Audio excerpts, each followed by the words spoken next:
Hello my lovely viewers, welcome to Biophilic with Pathak ma'am.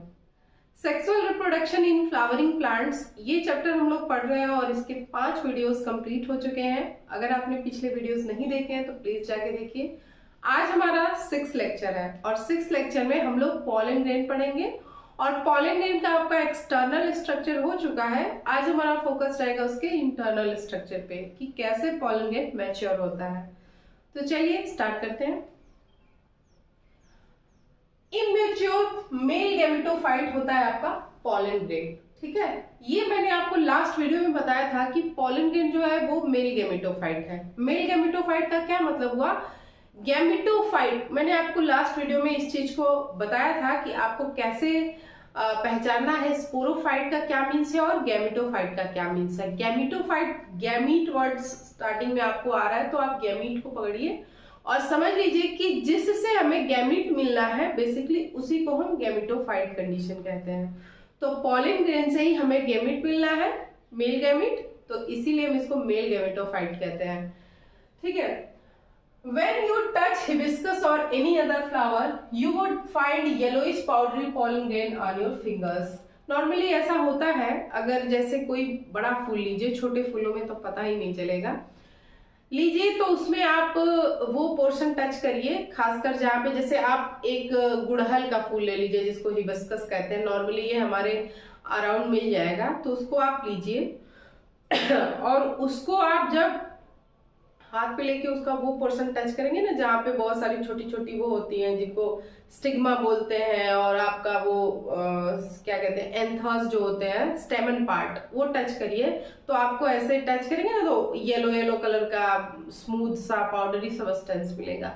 Actually में वही pollen grains होते हैं, ठीक है। वो पॉलन ग्रेन हमारे हाथों में तो आके एकदम बहुत छोटे दिखते हैं, तो ये सब इलेक्ट्रॉन माइक्रोस्कोप से देख करके ये सारी नॉलेज पता चली है, ठीक है। तो वो नॉर्मली हमें अपनी आंखों से नहीं दिखाएंगे, actually they are the pollen grains, और ये बात आपको एनसीईआरटी में बताया हुआ है, ठीक है। ये सिर्फ गुड़हल में ही नहीं, हर फ्लावर में होता है। अगर वो मतलब आपका दोनों सेक्स में पाया जा रहा है, मेल फीमेल या फिर मेल फ्लावर है, तो आपको वहां पे ऐसा मिलेगा, ठीक है। जैसे आप कद्दू का फूल ले लीजिए, नेनुआ का फूल ले लीजिए, कोई भी, ठीक है। तो आप एक्सपेरिमेंट इसको करते रहा करिए, इससे अच्छा रहता है, पढ़ने में इंटरेस्ट आता है। और pollen grains are generally spherical, measuring about 25 to 50 micrometre in diameter. अगर बात की जाए इसके एक्सटर्नल फीचर में इसकी डायमीटर की, तो कुछ 25 से 50 माइक्रोमीटर इसका होता है डायमीटर, नॉर्मली एवरेज अगर लेके चला जाए तो।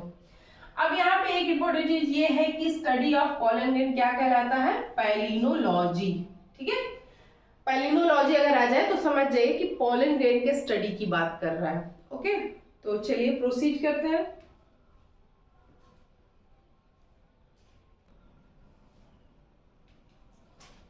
The plants in which pollination takes place by insects, their pollen grains having oily layer around the pollen grain।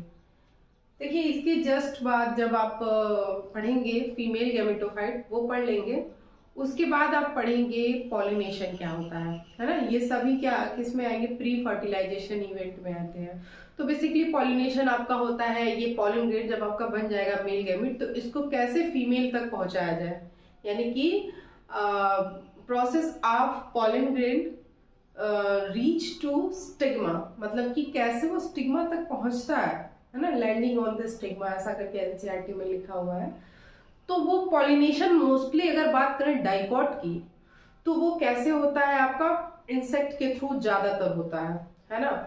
तो इंसेक्ट को फ्लावर के पास आना पड़ेगा, ठीक है। तो वो किसी लालच में, किसी न किसी लालच में आएगा, या तो उसको दिखने में सुंदर लगे, या फिर फ्लावर्स के पास आपका नेक्टर होता है उसके लालच में वो आते हैं। तो इसमें पॉलन का क्या रोल है वो जानते हैं।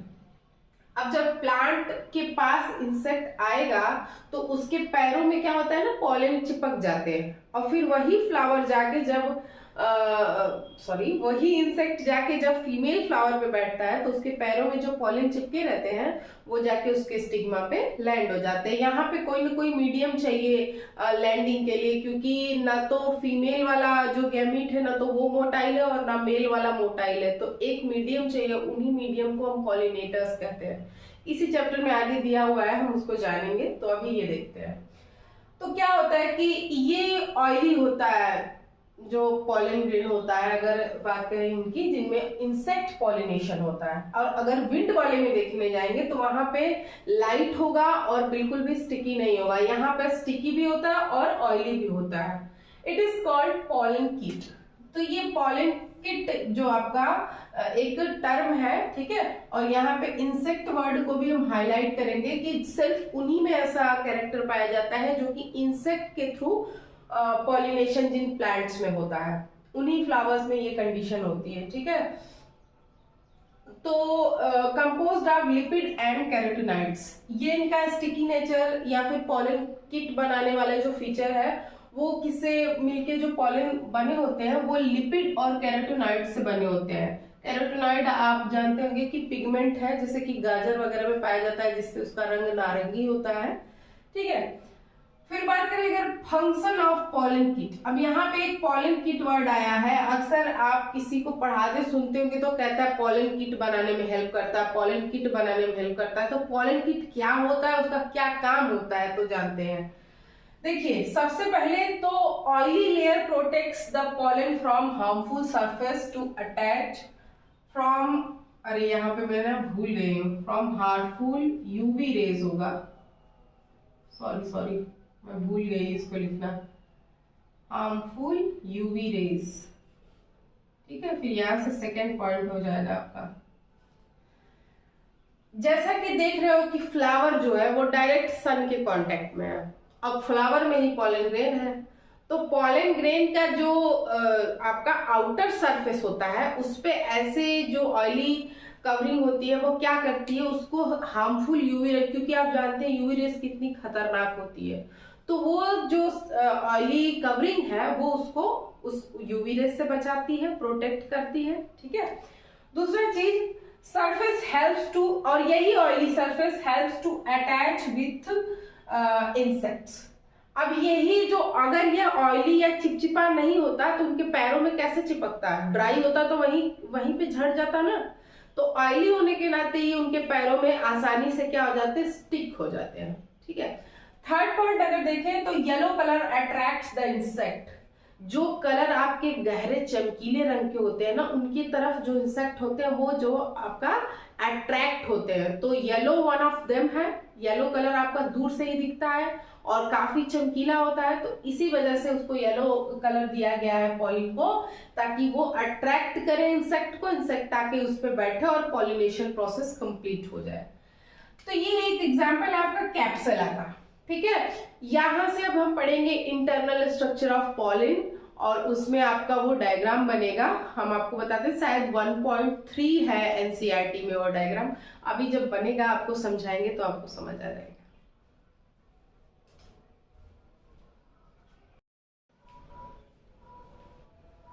तो ये देखिए आपका डायग्राम है internal development of pollen grain का, है ना। यहाँ पे देखिए स्टार्ट करते हैं कि ये आपका नॉर्मल वो पॉलन है जो आपने एक्सटर्नल स्ट्रक्चर में पढ़ लिया। ये आपका जर्म कोर हो गया, जहां जहां पे एग्जाइम प्रेजेंट नहीं है, 1 2 3। और उसके बाद आउटर लेयर जो सबसे बाहरी आपकी लेयर है वो एग्जाइम हो गई या वॉल कह लीजिए, और जो इंटरनल वॉल है वो आपकी इंटाइन हो गई, जो कि सेलुलोज और पेक्टिन की बनी होती है, और एग्जाइन आपकी स्पोरोपोलिनिन की बनी होती है। ये आपको याद रखना बहुत नेसेसरी है, क्योंकि पूछ लिया जाता है कि आपका स्पोरोपोलिनिन कहाँ पाया जाता है या फिर इसका क्या फीचर होता है ना। तो वो मोस्ट रेजिस्टेंट सबस्टेंस है जो कि कभी डिजेनरेट नहीं होता है, ठीक है। और उसके बाद आपका एक न्यूक्लियस हो गया। अब जब इसकी ग्रोथ स्टार्ट होती है, डेवलपमेंट इसका, तो इसमें छोटे छोटे वैक्यूल्स फॉर्म होने लगते हैं, है ना। जैसा कि मैंने यहाँ लिख दिया है कि वैक्यूल फॉर्म होता है, और वैक्यूल फॉर्म होने के साथ ही अब नेक्स्ट जो स्टेज है इसका, वहां पर क्या होगा कि एसिमेट्रिक स्पिंडल शेप फॉर्म होगा, एसिमेट्रिक स्पिंडल शेप।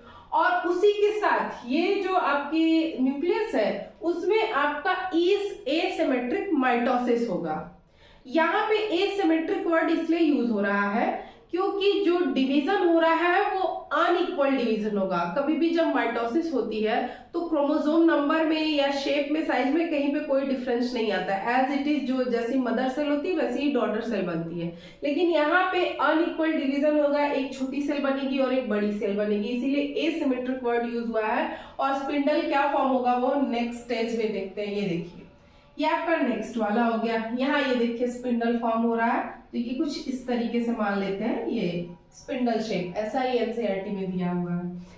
यहाँ पर आकर के आपकी जो वैक्यूल होती है, सारी छोटी छोटी वैक्यूल्स मिलके अब एक बड़ी वैक्यूल बना देती है, सब एक में मर्ज हो जाती है और बड़ी वैक्यूल बना देती है। और इस बड़ी वैक्यूल के कारण इसके जो मतलब इसके बल्क होने के कारण न्यूक्लियस जो होता है, जो स्पिंडल शेप, वो एक साइड में शिफ्ट हो जाता है। जैसा कि ये अब देख रहे हैं यहाँ की एक साइड में शिफ्ट हो जाता है और ज्यादातर जगह आपकी वैक्यूल जो बड़ी वाली है, यानी कि जब डिवीजन होगा तो वैक्यूल वाला जो वेजिटेटिव सेल बनेगा वो बड़ा होता है, क्योंकि वैक्यूल तो यही डीजेनरेट हो जाता है। वो इसी बल्क के कारण वो बड़ा उधर का एरिया जो है वो फॉर्म होता है, और ये एक छोटा सा कहीं कोने में ऐसे शिफ्ट हो जा रहा है। ये देखिए यहाँ पे मैंने बनाया हुआ है, यहीं पे आपकी वैक्यूल वो डिसॉल्व हो जाती है। जो आपकी छोटी छोटी वैक्यूल्स यहाँ बनी, फिर वो सारी मर्ज होके एक बड़ी वैक्यूल बनी, फिर यहीं पे वो डिसॉल्व भी हो जाती हैं। ओके, और अब ये जो आपका एसिमेट्रिक स्पिंडल फॉर्म हो रहा था, फाइनली इसमें माइटोसिस कंप्लीट हो गई है। ठीक है, अनइक्वल डिवीजन, 2 सेल फॉर्म, और उस हर माइटोसिस से आपको पता है कि 2 सेल बनती है, तो यहाँ पे भी 2 सेल बनेगी। एक ये सेल हो जाएगी फर्स्ट वाली और दूसरी ये वाली हो जाएगी। ठीक है, तो अगर बात करें इन दोनों सेल की, तो इस सेल का नाम है वेजिटेटिव सेल और दूसरे वाले का नाम है जेनरेटिव सेल। वेजिटेटिव सेल में क्या है कि इर्रेगुलर शेप का न्यूक्लियस मिलता है, मतलब उसका कोई रेगुलर शेप नहीं है, और इसके तुलना में, इसके कंपैरिजन में वो बड़ा भी होता है, सेल भी बड़ी है उससे। ठीक है, और जो जेनरेटिव सेल का न्यूक्लियस है, जो जेनरेटिव सेल है, वो आपका स्पिंडल शेप न्यूक्लियस देती है, जैसा कि मैंने बना रखा है। ठीक है, अभी इन दोनों सेल का भी कुछ फीचर है वो हम जान लेते हैं, जो कि एनसीईआरटी में भी दिया है और इंपॉर्टेंट भी है।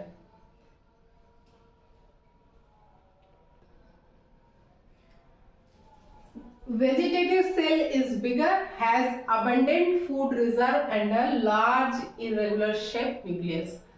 हमने आपको बताया कि जेनरेटिव सेल की तुलना में वेजिटेटिव सेल बड़ी भी है, और उसकी क्या खासियत है कि उसके पास अबंडेंट फूड रिजर्व है, उसके साइटोप्लाज्म में फूड रिजर्व है। और ये इसका फायदा कौन उठाता है? आपका ये जेनरेटिव सेल। ये तो छोटा सा है, उसके पास उतने फूड मटेरियल भी नहीं है। ठीक है, क्योंकि उसी के साइटोप्लाज्म में ये क्या फ्लोट होते रहता है, तैरता रहता है। ठीक है, and large irregular shape nucleus, और इसके पास उसकी तुलना में बड़ा न्यूक्लियस भी होता है जिसका इरेगुलर शेप है, कोई शेप इसका निर्धारित नहीं है।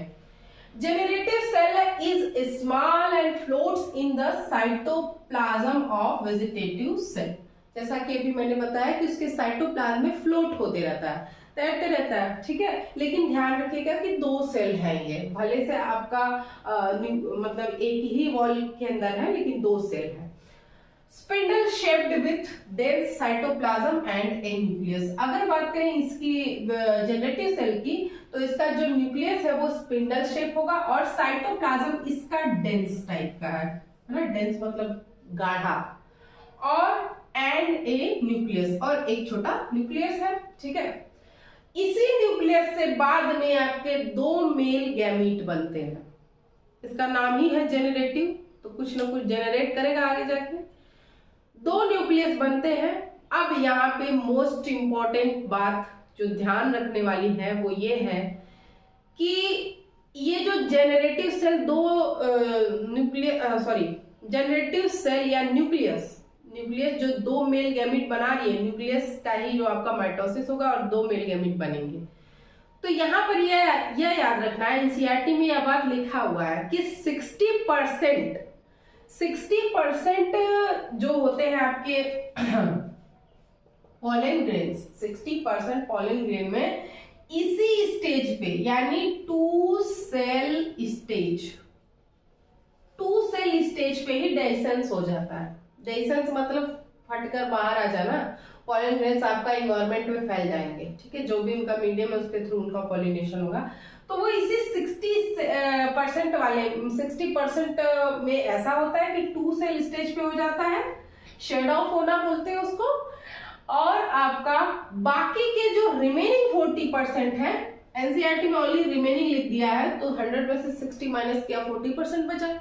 40% में आपका क्या होता है मालूम, यहाँ पे हमने एक बार माइटोसिस कराई, फिर से इसी जगह पे अगेन आपका एक बार माइटोसिस होगा और वही जनरेटिव सेल 2 बन जाएंगे और वो दोनों मेल गैमीट हो जाएंगे।